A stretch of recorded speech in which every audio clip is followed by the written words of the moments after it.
Hey there, y'all, and welcome to today's Daily Down and Dirty. My name is Fairlight. Welcome to Airy Fairy Tarot. All right, y'all, so this is another one of those readings where I'm like, oh, fuck. It's not funny, but then as I got looking at it more and more, it's like, no, this isn't so bad. There is some hope, and so I want to speak to the glimmers of hope.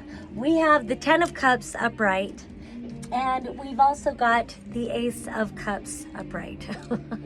So it is about looking to emotional fulfillment through all that you've been through. I'm wanting to call this reading like you've got nothing to prove and everything to gain. For fucking real. So I'm gonna start out. So the Ten of Cups came out with the Six of Pentacles reversed and the Nine of Swords reversed. So when I first started looking at that, like, you know, Nine of Swords, it's like it's trauma.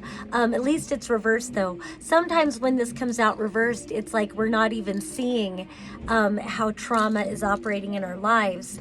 But I kind of feel like with the Six of Pentacles reversed, with the Nine of Swords reversed, and then this Ten of Cups upright, it kind of makes me feel like maybe you are evolving your consciousness. You are learning new tools of how to work with trauma, how to work with vibrational frequency, whatever it is. And so this says you are not feeding into the trauma now, and instead you're turning your attention towards fulfillment. And you know, this does speak to healing in a very big way. I don't want to say that you're not acknowledging that the trauma is there. It's just that you're not feeding into it. Another way that it kind of wants to be said is, you know, even if somebody is sending you bad energy, it's still energy. So maybe you're learning to utilize the ability to acquiesce, not acquiesce, access, receive energy, and whatever. I don't know what the fuck I'm talking about. I'm tired. It's been a long day.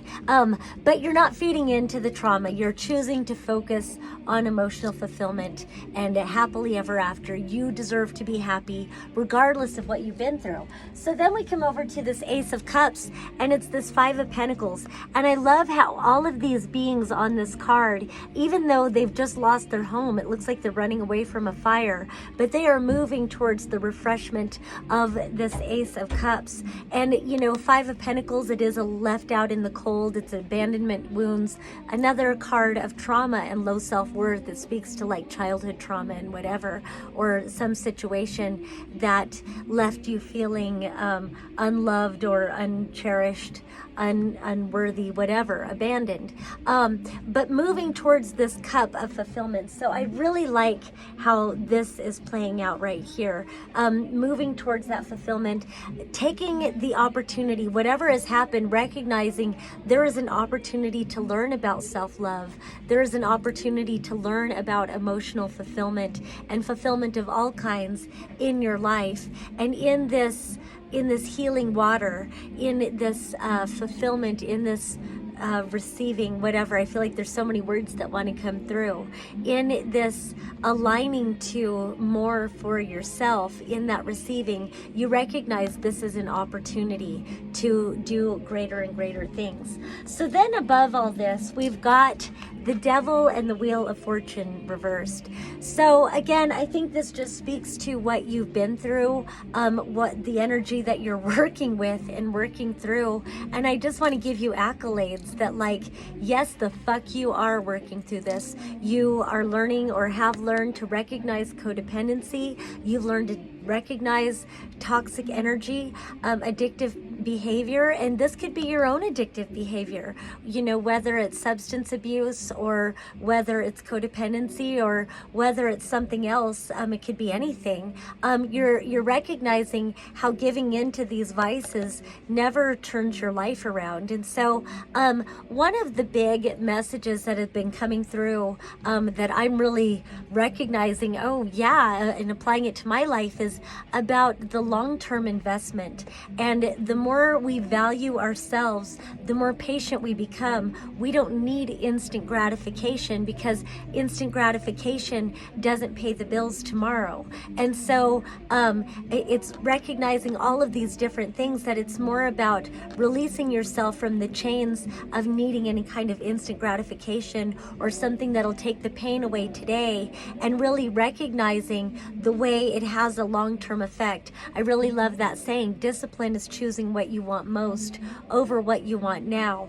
And again, in that cognition, in that recognition of what you choose today, how it affects your tomorrows, you're learning to turn things around, and you're no longer going to be controlled by your vices or by past conditioning, people pleasing, anything like that. You are going to take the binders off, and you're going to allow things to turn more in your favor. So, then we've got more cards which just aren't too happy, but I really like, it's not the happiest, but again, it's that recognition and again, cognition wanting to be addressed. You've got the Two of Cups reversed, you've got the Five of Cups upright, and then you've got the Eight of Swords reversed. So this can be where a partnership didn't work out. It can be in, love and romance. This can be partnership in any course. Two of Cups, it can be friendships, it can be business, whatever it is.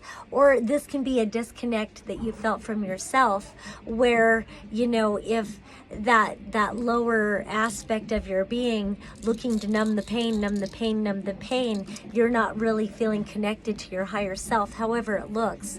But there's something about walking away from this non-fulfilling energy and go ahead and moving towards this disappointment and heartbreak in whatever forms it may take.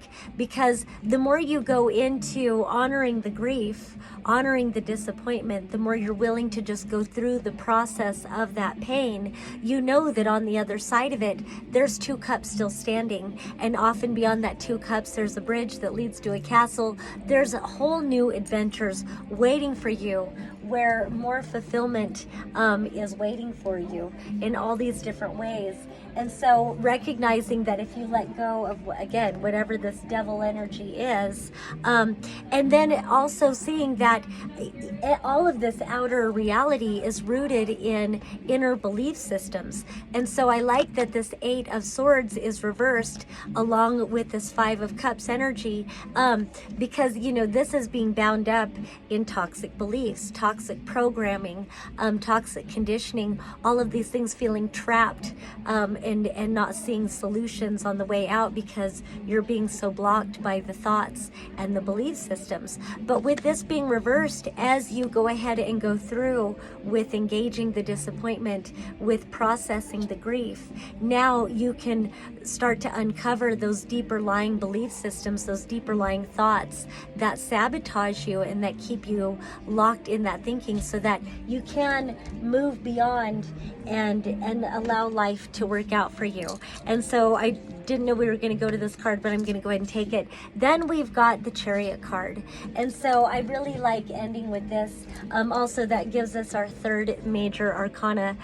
This was just sitting right on top. So as you go through this process and you unravel these belief systems that have kept you bound up, now you can free yourself to listen to that soul's voice, that call of destiny, that really lines you up to what feels like purpose for you, what might feel like your soul's mission, what aligns you with what you want most in life, and the gifts and the talents and the passions and the creativity, everything calling you forward in life to truly create and manifest that which is most aligned for you.